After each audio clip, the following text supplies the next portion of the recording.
Bike चला चला के मेरे देखो हाथ गई है। एक्चुअली में क्या है, मैं ग्लव्स लेके आया था तो मैं यहाँ रख के कहीं कुछ लेने गया था तब तक गायब हो गई। होता है, आपके साथ भी हुआ होगा। अभी एक प्रॉब्लम ये हो गई, अभी जैसे शादियों का सीजन है, खाना खाने जाना पड़ रहा है तो वहाँ पर क्या हेलमेट ले जाना पड़ता है। अब जो मैंने पहन रखा है वो हेलमेट नहीं ले जा सकता। वो हेलमेट ले जाऊँ तो वैसे कोई पार करके ले जाए, क्योंकि देखो वेगा का नया वाला हेलमेट है, ये प्रॉब्लम आती है। फिर मैं क्या पुराना वाला हेलमेट ले जाता हूँ जिससे मैं पहले मोटो ब्लॉगिंग करता था। इसी के साथ आया था टीवीएस का, वो क्या गिर गया, जो आगे से कट लग गया उसमें, मतलब आगे जहाँ से ये जॉइंट होता ना वहाँ से टूट गया। और बीच में लेने गया था तो उसने मेरे को ये फ्लिप वाले जो आते हैं हेलमेट, मतलब उन्होंने बोला ये ले जाओ, पर मैं वो वाला नहीं, मेरे को फुल फेस ही चाहिए था। और वो ऊपर ये फ्लिप होने वाला नहीं चाहिए। फ्लिप होता है उसमें ये प्रॉब्लम होती है, जब आप गिरते हो तब ये ठोड़ी की वो अगर वो यहाँ पर लगी ठोड़ी के वहाँ, तो वो क्या वो तो खुल जाएगा क्योंकि उसके लॉक होता है। और एक ये फिक्स होता है जिसमें क्या आपकी ठोड़ी बच जाती है। सबसे पहले गिरते हैं तो ठोड़ी की लगती है, मेरे साथ हुआ है, इसलिए मेरा क्या टाके आए हुए हैं वहाँ। स्टिचिंग जिसे बोलते हैं। चलो थोड़ी बाइक को भगा लेते हैं। मैं इसी जैसे ये ना मेरी बाइक, ये देखना हरी जो आएगी लाइट उसमें भगा के बता दूंगा आपको कितनी ये भाग सकती है। इससे ऊपर क्या है ले जाता हूँ, पर वो फुल हाईवे, ये हाईवे तो ही नहीं। अभी यहाँ से कोई अचानक कुत्ता भी दौड़ के आ जाएगा, दिक्कत आ जाएगी, क्योंकि इनमें प्रॉब्लम यही है, देखो नाम लिया और ये हाजिर, तो कहाँ भगाओगे। और ये बैरियर आ गया, ये वाले बैरियर मेरे को इतने खराब लगते हैं। आपको कैसे लगता है? आप भी कमेंट करना। ये सबसे ज्यादा बाइक के शॉकर खराब करते हैं। ये गई बम हो गई, एक्सीडेंट हो गया, बच्चे भी थे साथ में यार, ध्यान से रखना पड़ा। इसलिए गाड़ी क्या है औकात में रह के चलानी चाहिए। वो तभी कभी भी इंसिडेंट हो गया होगा, पत्थर वगैरह भी आ जाते हैं। स्कूटर में तो बहुत जल्दी गिरते हैं। स्कूटर में मैं कितनी बार गिरा हूँ, उसके बाद ही मैं देखो मैंने बहुत सारी बाइक चेंज की थी। वो स्टार्टिंग में लेके मैंने बताया होगा, वापस से एक बार गा लेता हूँ तो आपको भी अच्छी लगेगी मेरी बाइक वापस आ गई। देखो नए व्यूअर जुड़ते हैं तो उनको भी तो पता होना चाहिए हम खेले हुए हैं और हम वापस इस पे आए हैं 100cc बाइक पे, तो क्यों आया तो उनको भी पता चलना चाहिए। देखो मेरे पास सबसे पहले मैंने स्टार्टिंग की थी तो मेरे जीवन की पहली गाड़ी आई थी, वो थी बजाज चेतक स्कूटर। और सीखा भी मैं बजाज चेतक स्कूटर से, जो पहले बहुत हेवी आता था। उसकी चद्दर वगैरह इतनी आती थी, मतलब हेवी आती थी। एक बार मैं ये नहीं अपने घर के बाहर चबूतरे वगैरह लगा रखे, उस पे गिरा था वो स्कूटर लेके, वो चबूतरा टूट गया, उसके एक डेंट नहीं आया। उसके बाद जब मैंने एक और चेतक स्कूटर में फादर ने मेरे लिए लिया था तो उससे गिरा, तो वो पूरा उसकी चद्दर तो बिल्कुल ऐसे थी कि वो बिल्कुल समझ लो प्लास्टिक के वो होते हैं जैसे, तो वो तो उस पे तो बहुत ज्यादा स्क्रैच आए थे। बाकी यार वो स्कूटर था। जय सिया राम।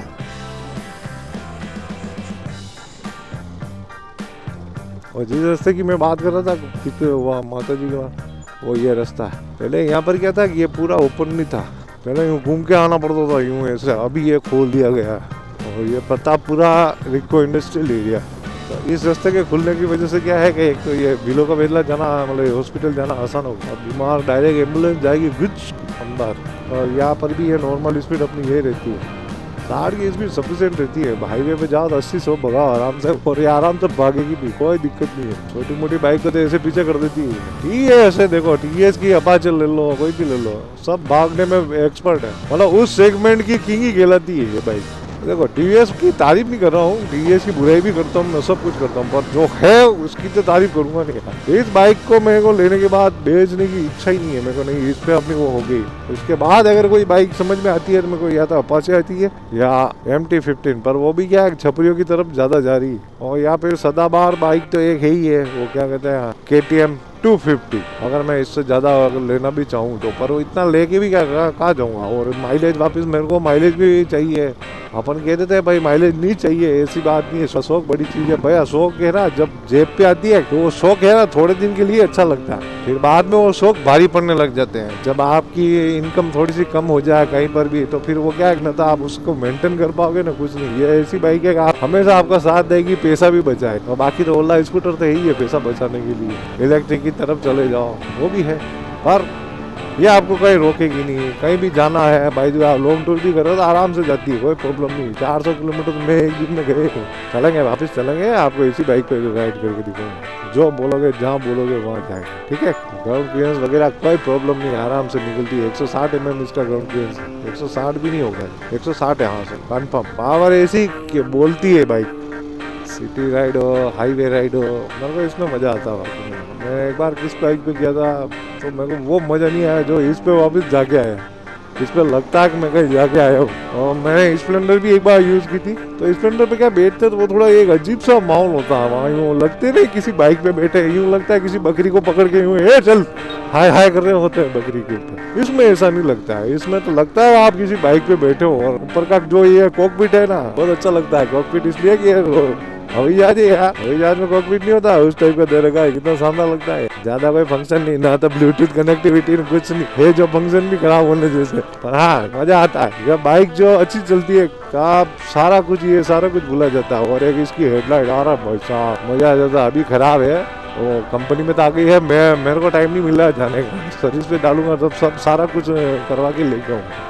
अभी तो बहुत सारा कुछ करना है इसमें। एक तो बैटरी डलवानी है, इसके बाद इसकी वो लाइट अपना हेडलाइट हो जाए तो फिर तो ये भपका है। फिर तो मैं दोनों ये वाली जो छोटी जो मैंने फॉग लैंप लगवा रखे हैं उनका तो जरूरत ही नहीं है, पर वो भी जब रात को जलती है लोग घूम घूम के देखते हैं, अरे यार ये कौन सी बाइक आ रही है। मैंने खुद ने सामने से देखा, मेरा भांजा जब ये बाइक लेके आ रहा था मेरे पास, तब मैंने देखा यार क्या लुक आता है बाइक का। सामने से अंकल जी ना आए हुए तो अभी अपने रॉकेट की तरफ निकल जाते हैं, पर गली है इसलिए ठीक है, अच्छा है, जो होता है अच्छा के लिए होता है, तो ये मानते हैं। अब बनाते इसका रॉकेट, ये सारा दिन मेरा ऐसे ही यूँ सटासट भगती है बाइक। मैं यूँ रफली चलाता हूँ, 60 की स्पीड मेरा मेंटेन रहती है, 40-60 के बीच में। और ये आप जो रहे लाइट वगैरह आप ध्यान रखना, मैं तो ध्यान नहीं रख पाता हूँ क्योंकि मेरे को ध्यान ही नहीं देता, पर मेरे को आदत पड़ गई, मैंने शुरू में ही आदत पटक ली थी। हाँ, पर जहाँ देखो थोड़ी सी पावर की जरूरत पड़ती है वो ले देता हूँ। बाकी मेरा जो टोटल है वो इसी मेरे हिसाब से मैं ज़्यादातर आरपीएम के अंदर खेल रहा हूँ, वो 3-3 आरपीएम के 3-3.5 हज़ार आरपीएम के बीच में खेलता हूँ। इससे ज़्यादा मैं ऊपर नहीं जाता अभी, क्योंकि इस बाइक ने मेरे को प्रैक्टिस करा रखी है। जब मैं नया लेके आया था तब मेरे को भी लगता मतलब ये इस पे जो ये इको पावर की प्रैक्टिस नहीं थी, तो ज़्यादातर बाइक मेरी वो उसमें चलती थी पावर। फिर इसको मैंने कुछ समझा, उसके बाद मेरे माइलेज जो बैठने लगा। अब मैं अगर कहूँगा तो आप क्या झूठ मानोगे, इसलिए मैं बोलूँगा नहीं, मैं करके दिखाऊँगा। तो माइलेज टेस्ट अपन बहुत जल्दी करने वाले हैं। अपन जाएंगे पहाड़ी इलाका, मैंने बोल रखा है ना 200 किलोमीटर का समथिंग एक राइड है, वहाँ चलेंगे अपन दोनों, मतलब अपन और मेरा कैमरा, मतलब हम दोनों ही होंगे अपन दोनों। देखो जो बाइक है उसके इसी बहाने आपके सामने व्लॉग तो लेके आ रहा हूँ, और आपको ये भी बता रहा हूँ कि ये बाइक अच्छी है या बुरी है, जो भी है ठीक है। देखो जाते जाते ये भी देख लो, मैं बताता हूँ, सीट तो मेरी फट चुकी है और यहाँ से ऑयल लीकेज वगैरह ये तो अब क्या है, मैंने ऊपर से ऑयल डाला था, पर यहाँ का वाला मेरे को नहीं पता ये कैसा ऑयल लीकेज हो रहा है, वो भी सारी सर्विसिंग में पता चल जाएगा ठीक है। और बाकी की बाइक की हालत आप देख सकते हो, मैं इसकी साफ़ सफाई बहुत कम करता हूँ, कबूतर ने पीट कर रखी है और ये सारा कुछ मैं बता चुका हूँ ठीक है। एक तो सीट सही करवानी है, ऑयलिंग मैंने करवा रखी है चेन की, और ये सारी धुल धुला के एकदम चकाचक होके बाहर आएगी ठीक है। मिलते हैं अगले वीडियो में, तब तक के लिए गुड बाय।